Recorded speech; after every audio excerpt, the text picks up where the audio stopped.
듣다 보면 어느새 성경 일독 지금 시작합니다. 에스겔 45장. 너희가 제비를 뽑아 땅을 나누어 유산을 삼을 때에 한 구역을 거룩한 땅으로 삼아 주께 예물로 바쳐야 한다. 그 땅의 길이는 2만 5천 자요 너비는 2만 자가 되어야 한다. 이 구역 전체는 사방으로 어디나 거룩하다. 그 한가운데 성소로 배정된 땅은 길이가 500자요 너비도 500자로서 사방으로 네모 반듯 하여야 하고 그 둘레에는 사방으로 너비가 50자인 빈터를 두어야 한다. 재어놓은 전체 구역의 한가운데 너희는 길이가 2만 5천 자요 너비가 10,000자 되는 땅을 재어놓고 그 한가운데는 성소 곧 가장 거룩한 곳이 되게 하여라. 이곳은 그 땅에서 거룩한 구역이다. 이 땅은 성소에서 직무를 수행하는 제사장들의 몫이 될 것이다.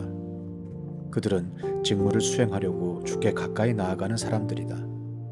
그곳은 그들이 집 지을 자리와 성소를 안칠 거룩한 구역이 될 것이다.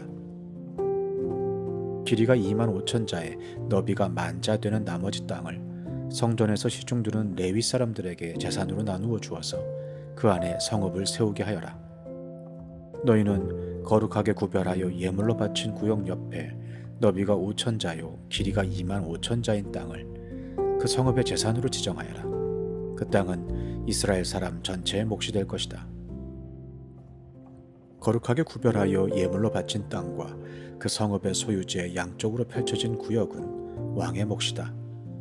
이 구역은 서쪽으로 서쪽의 해안선까지이고 동쪽으로 동쪽의 국경선에 이르기까지이다. 그 길이는 서쪽의 경계선에서 동쪽의 경계선에 이르기까지 들의 구역과 같아야 한다. 이 땅이 이스라엘에서 왕이 차지할 땅이 될 것이다. 그러면 내가 세운 왕들이 더 이상 땅 때문에 내 백성을 탄압하지 않을 것이며 이스라엘 족속에게도 그들의 각 지파에 따라서 땅을 차지하게 할 것이다. 나 주 하나님이 말한다. 너희 이스라엘의 통치자들아, 이제는 그만하여라. 폭행과 탄압을 그치고 공평과 공의를 실행하여라. 내 백성 착취하는 일을 멈추어라. 나 주 하나님의 말이다. 너희는 정확한 저울과 정확한 에바와 정확한 밭을 써라. 에바와 밭은 용량이 같아야 한다. 한 밭은 호멜의 10분의 1을 담고 한 에바도 호멜의 10분의 1을 담도록 하여야 한다. 호멜을 표준으로 삼고 에바와 밭을 사용해야 한다. 너희는 한 세겔이 20게라가 되게 하고 20세겔짜리와 25세겔짜리와 15세겔짜리를 합하여 한 마네가 되게 해야 한다. 너희가 마땅히 거룩하게 구별하여 바칠 제물들은 다음과 같다. 밀은 한 호멜 수확에 6분의 1 에바를 바치고 보리도 한 호멜 수확에 6분의 1 에바를 바쳐야 한다. 기름에 대한 규례를 말하면 기름은 한 고루 수확에 10분의 1 밭을 바쳐야 한다. 한 고루가 한 호멜 또는 10밭과 같은 것은 10밭이 한 호멜이기 때문이다. 이스라엘의 물이 넉넉한 초장에서 양떼의 수가 200마리가 될 때마다 백성은 어린 양을 한 마리씩 바쳐서 그들을 속죄하는 곡식제물과 번제물과 화목제물로 삼도록 하여야 한다. 나 주 하나님의 말이다. 거룩하게 구별하여 바치는 이 제물은 이스라엘의 백성 전체가 이스라엘 왕에게 넘겨줘야 한다. 왕은 절기와 월삭과 안식일과 이스라엘 족속의 모든 성회 때마다 번제물과 곡식제물과 부어드리는 제물을 공급할 책임을 진다. 그는 속죄제물과 곡식제물과 번제물과 화목제물을 공급하여 이스라엘 족속이 속죄를 받도록 해야 한다. 나 주 하나님이 말한다. 너는 첫째 달 초하루에는 언제나 솥대 가운데서 흠없는 수송아지 한 마리를 골라다가 성소를 정결하게 하여라. 제사장은 그 속죄제물의 피를 받아다가 성전의 문설주들과 제단 아래층의 네 모서리와 안뜰문의 문설주에 발라라. 너는 그달 초 1의 날에도 고의가 아닌 사람이나 알지 못해서 범죄한 사람을 속죄할 때에 그와 같이 하여라. 이렇게 성전을 속죄하여라. 첫째 날 열 나흔 날에는 너희가 유월절을 지켜라. 이 절기에는 이래 동안 누룩을 넣지 않은 빵을 먹어야 한다. 그날 왕은 자기 자신과 이 땅의 모든 백성을 위하여 송아지 한 마리를 속죄 제물로 바쳐야 한다. 그는 이 절기를 지내는 이래 동안 주님께 바칠 번제물을 마련해야 하는데 이래 동안 날마다 흠없는 수송아지 7마리와 순양 7마리를 번제물로 바치고 순염소 1마리를 날마다 속죄제물로 바쳐야 한다. 곡식제물을 함께 갖추어서 바쳐야 하는데 수송아지 1마리에는 밀가루 1에바이고 순양 1마리에도 밀가루 1에바이고 또 밀가루 1에바마다 기름 1흰씩을 바쳐야 한다. 그는 7째 달 보름에 시작되는 초막절에도 이래 동안 똑같이 하여 속죄제물과 번제물과 곡식제물과 기름을 바쳐야 한다. 에스겔 46장. 나 주 하나님이 말한다. 안뜰의 동쪽 중문은 일하는 여세 동안 잠가두었다가 안식일에 열고 또 매달 초하루에도 열어야 한다. 왕은 바깥마당에서 이 문의 현관으로 들어와서 문설주 곁에 서 있어야 한다. 제사장들이 그의 번제물과 화목제물을 바치는 동안에는 그가 그 대문의 문지방 앞에서 엎드려 경배하고 바깥으로 나가야 한다. 그 문은 저녁 때까지 닫지 말아야 한다. 이 땅의 백성도 안식일과 매월 초하루에는 이 문 어귀에서 주 앞에 엎드려 경배해야 한다. 왕이 안식일에 주께 바쳐야 할 번제물은 흠없는 어린 양 6마리와 흠없는 순양 1마리이다. 곡식제물은 순양 1마리에는 밀가루 1에바를 곁들여 바치고 어린 순양에는 밀가루를 원하는 만큼 곁들여 바쳐야 하고 밀가루 1에바에는 기름 1흰을 곁들여 바쳐야 한다. 매달 초하루에는 흠없는 수송아지 1마리와 어린 양 6마리와 순양 1마리를 흠없는 것으로 바쳐야 한다. 또 곡식제물로는 수송아지 1마리에는 밀가루 1에바를, 순양 1마리에도 밀가루 1에바를, 어린 양에는 그가 원하는 만큼 곁들여 바칠 것이며 밀가루 1에바에는 기름 1흰을 곁들여 바쳐야 한다. 왕이 성전에 들어올 때에는 중문의 현관으로 들어왔다가 나갈 때에도 그 길로 나가야 한다. 그러나 이 땅의 백성이 성회 때에 주 앞에 나올 경우에는 북쪽 문으로 들어와서 경배한 사람은 남쪽 문으로 나가고 남쪽 문으로 들어온 사람은 북쪽 문으로 나가야 한다. 누구든지 들어온 문으로 되돌아 나가서는 안 되며 반드시 똑바로 앞쪽으로 나가야 한다. 백성이 들어올 때에 왕도 그들과 함께 들어왔다가 그들이 나갈 때에 왕도 나가야 한다.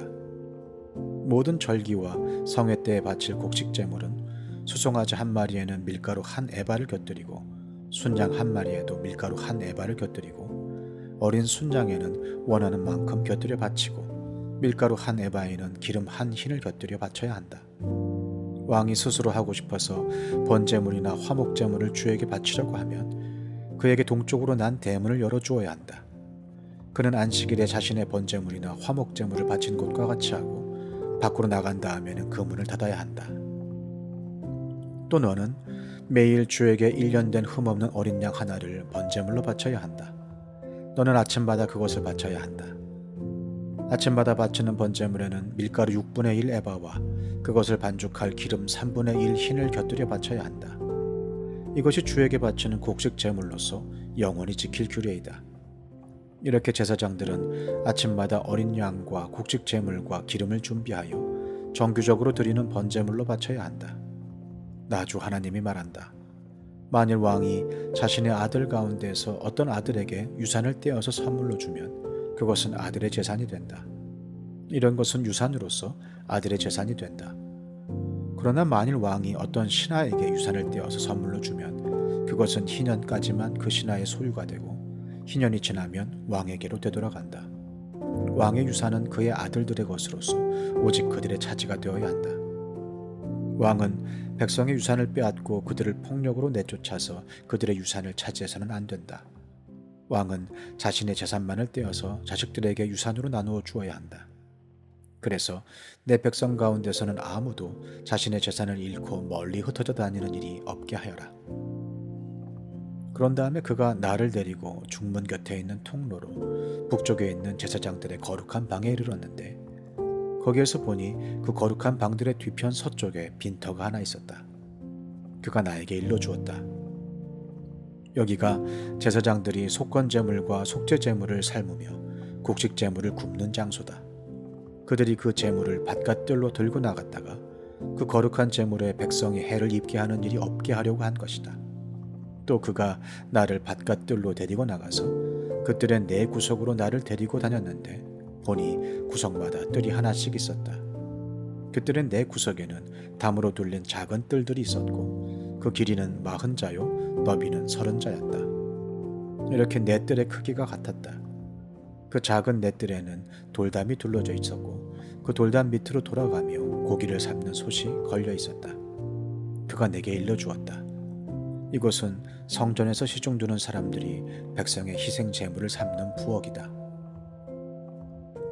에스겔 47장. 그가 나를 데리고 다시 성전 문으로 갔는데 보니 성전 정면이 동쪽을 향하여 있었는데 문지방 밑에서 물이 솟아나와 동쪽으로 흐르다가 성전의 오른쪽에서 밑으로 흘러내려가서 제단의 남쪽으로 지나갔다. 또 그가 나를 데리고 북쪽 문을 지나서 바깥으로 나와 담을 돌아서 동쪽으로 난 문에 이르렀는데 보니 그 물이 동쪽 문의 오른쪽에서 솟아나오고 있었다. 그가 줄자를 가지고 동쪽으로 재면서 가다가 천자가 되는 곳에 이르러 나더러 물을 건너보라고 하기에 건너보니 물이 발목에까지 올라왔다. 그가 또 재면서 가다가 천자가 되는 곳에 이르러 나더러 물을 건너보라고 하기에 건너보니 물이 무릎까지 올라왔다. 그가 또 재면서 가다가 천자가 되는 곳에 이르러 나더러 물을 건너보라고 하기에 건너보니 물이 허리까지 올라왔다. 그가 또 재면서 가다가 천자가 되는 곳에 이르렀는데 거기에서는 물이 내가 건널 수 없는 강이 되었다. 물이 불어서 헤엄을 쳐서나 건널까 걸어서 건널 수 있는 물은 아니었다. 그가 나에게 말하였다. 사람아, 네가 이것을 자세히 보았느냐? 그런 다음에 그가 나를 강가로 다시 올라오게 하였다. 내가 돌아올 때에는 보니 이미 강의 양쪽 언덕에 많은 나무가 있었다. 그가 나에게 일러주었다. 이 물은 동쪽 지역으로 흘러나가서 아라바로 내려갔다가 바다로 들어갈 것이다. 이 물이 바다로 흘러 들어가면 죽은 물이 살아날 것이다. 이 강물이 흘러가는 모든 곳에서는 온갖 생물이 번성하며 살게 될 것이다. 이 물이 사해로 흘러 들어가면 그 물도 깨끗하게 고쳐질 것이므로 그곳에도 아주 많은 물고기가 살게 될 것이다. 강물이 흘러가는 곳이면 어디에서나 모든 것이 살 것이다. 그때에는 어부들이 고기를 잡느라고 강가에 늘 늘어설 것이다.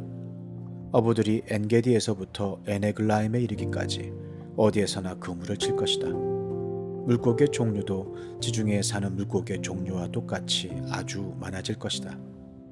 그러나 사해의 진펄과 개펄은 깨끗하게 고쳐지지 않고 계속 소금에 절어 있을 것이다. 그 강가에는 이쪽이나 저쪽 언덕에 똑같이 온갖 종류의 먹을 과일나무가 자라고 그 모든 잎도 시들지 않고 그 열매도 끊이지 않을 것이다. 나무들은 달마다 새로운 열매를 맺을 것인데 그것은 그 강물이 성소에서부터 흘러나오기 때문이다. 그 과일은 사람들이 먹고 그 잎은 약재로 쓸 것이다. 나 주 하나님이 말한다. 너희가 이스라엘의 12지파에 따라서 유산으로 나누어 가져야 할 땅의 경계선은 다음과 같다. 요셉은 두 몫이다. 나머지 지파들은 그 땅을 서로 똑같이 유산으로 나누어 가져야 한다. 그 땅은 내가 너희의 조상에게 주기로 맹세하였으므로 그 땅을 이제 너희가 유산으로 차지하게 될 것이다. 그 땅의 북쪽 경계선은 다음과 같다. 지중해에서 헤들론을 거쳐 르모 하맛에 이르렀다가 스닷 브로다 시브라임에 이른다. 시브라임은 다마스쿠스 지역과 하맛 지역의 중간에 있다. 거기에서 하우란의 경계선에 있는 하셀 핫디고네까지 이른다. 이렇게 북쪽 경계선은 지중해에서 동쪽으로 하살 에노네까지 이르는데 다마스쿠스와 하맛에 접경하고 있다. 이것이 북쪽 경계선이다. 동쪽은 하우란과 다마스쿠스 사이에서 시작하여 길르앗과 이스라엘 땅 사이의 경계인 요단강을 따라 멀리 사해의 다말에까지 이른다. 이것이 동쪽 경계선이다. 남쪽은 다말에서 시작하여 무리봇 가데스의 샘을 지나 이집트 시내를 거쳐 지중해에 이른다. 이것이 남쪽 경계선이다. 서쪽 경계선은 지중해이다.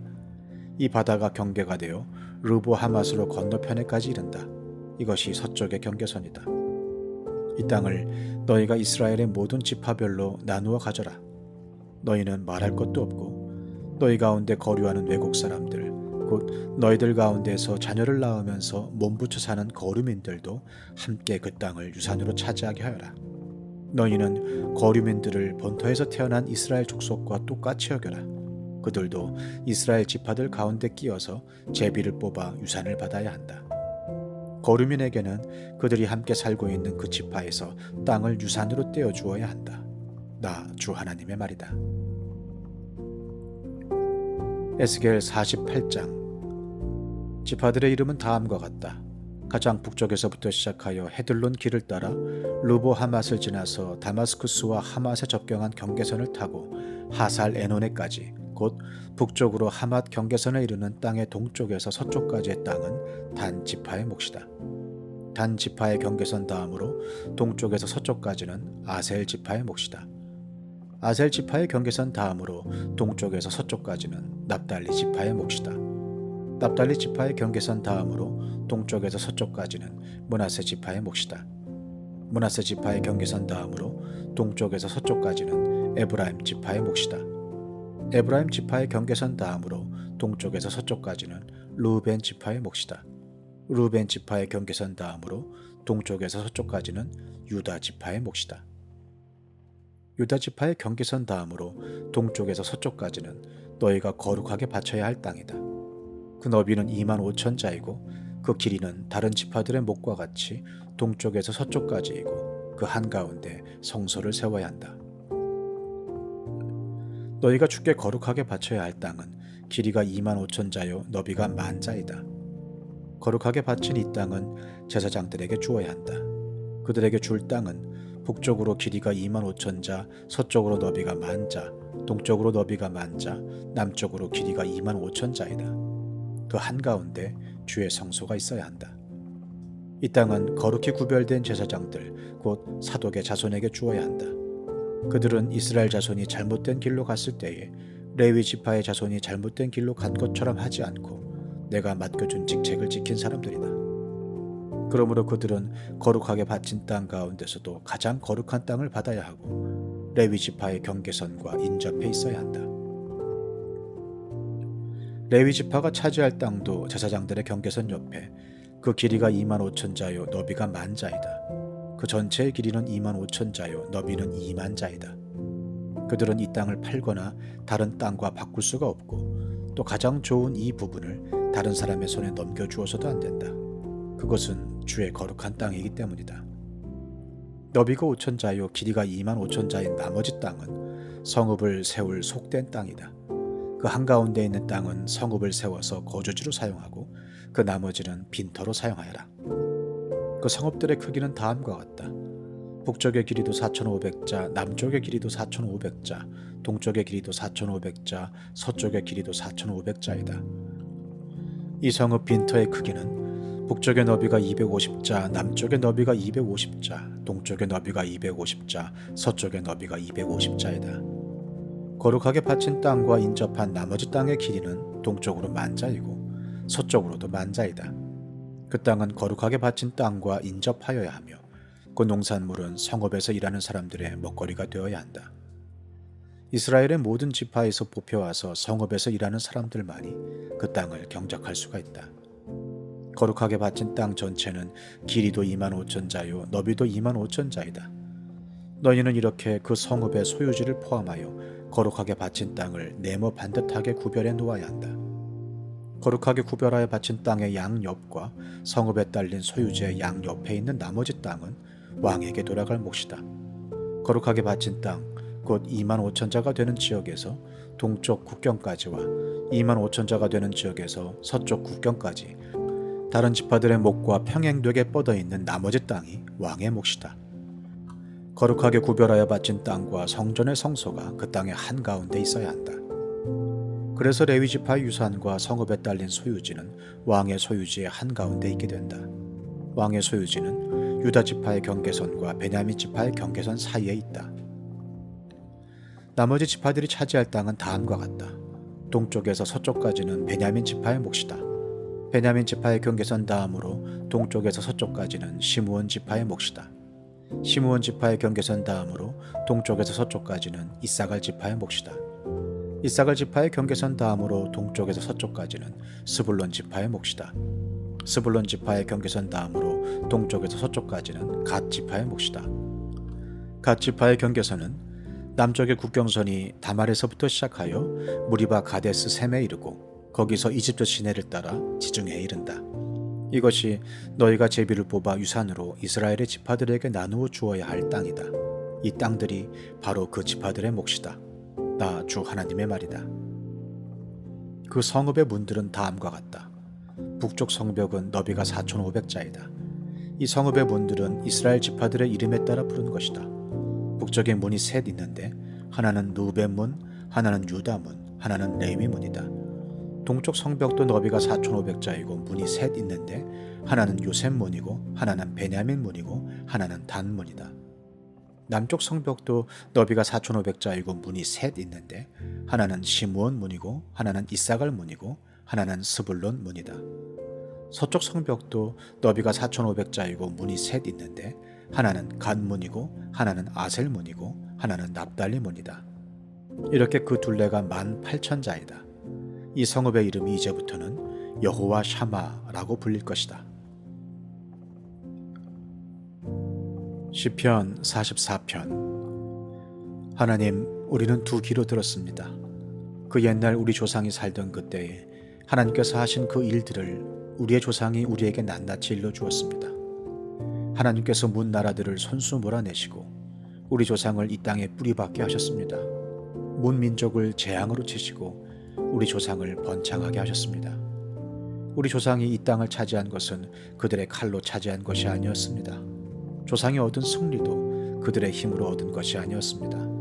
오직 하나님의 오른손과 오른팔과 하나님의 빛나는 얼굴이 이루어 주셨으니 참으로 이것은 하나님께서 그들을 사랑하셨기 때문입니다. 주님이야말로 나의 왕, 나의 하나님, 야곱에게 승리를 주시는 분이십니다. 주님의 능력으로 우리는 우리의 적을 쳐 부수었으며 우리를 공격하여 오는 자들을 주님의 이름으로 짓밟았습니다. 내가 의지한 것은 내 활이 아닙니다. 나에게 승리를 안겨준 것은 내 칼이 아닙니다. 오직 주님만이 우리로 하여금 적에게서 승리를 얻게 하셨으며 우리를 미워하는 자들이 수치를 당하게 하셨기에 우리는 언제나 우리 하나님만 자랑합니다. 주님의 이름만 끊임없이 찬양하렵니다. 그러나 이제는 주님께서 우리를 버려 치욕을 당하게 하시며 우리 군대와 함께 출전하지 않으셨습니다. 주님께서 우리를 적에게서 밀려나게 하시니 우리를 미워하는 자들이 마음껏 우리를 약탈하였습니다. 주님께서 우리를 잡아먹힐 양처럼 그들에게 넘겨주시고 여러 나라에 흩어졌습니다. 주님께서 주님의 백성을 헐값으로 파시니 그들을 팔아 이익을 얻은 것이 아무것도 없습니다. 주님께서 우리를 이웃의 조롱거리로 만드시고 주위 사람들의 조롱거리와 웃음거리로 만드십니다. 주님께서 우리를 여러 나라의 이야기거리가 되게 하시고 여러 민족의 조속거리가 되게 하십니다. 내가 받은 치욕이 온종일 나를 따라다니고 부끄러워서 얼굴을 들 수조차 없습니다. 이것은 나를 조롱하는 자와 모독하는 자의 독한 욕설과 나의 원수와 복수자의 무서운 눈길 때문입니다. 우리는 주님을 잊지 않았고 주님의 언약을 깨뜨리지 않았습니다. 그러나 이 모든 일이 우리에게 닥쳤습니다. 우리가 마음으로 주님을 배반한 적이 없고 우리의 발이 주님의 길에서 벗어난 적도 없습니다. 그러나 주님께서는 우리를 승냥이의 소굴에다 밀어 넣으시고 깊고 깊은 어둠으로 덮으셨습니다. 우리가 우리 하나님의 이름을 잊었거나 우리의 두 손을 다른 신을 향하여 펴 들고서 기도를 드렸다면 마음의 비밀을 다 아시는 하나님께서 어찌 이런 일을 찾아내지 못하셨겠습니까? 우리가 날마다 죽임을 당하며 잡아먹힐 양과 같은 처지가 된 것은 주님 때문입니다. 주님, 깨어나십시오. 어찌하여 주무시고 계십니까? 깨어나셔서 영원히 나를 버리지 말아 주십시오. 어찌하여 얼굴을 돌리십니까? 우리가 고난과 억압을 당하고 있음을 어찌하여 잊으십니까? 아, 우리는 흙 속에 파묻혀 있고 우리의 몸은 내동댕이 쳐졌습니다. 일어나십시오. 우리를 어서 도와주십시오. 주님의 한결같은 사랑으로 우리를 구하여 주십시오.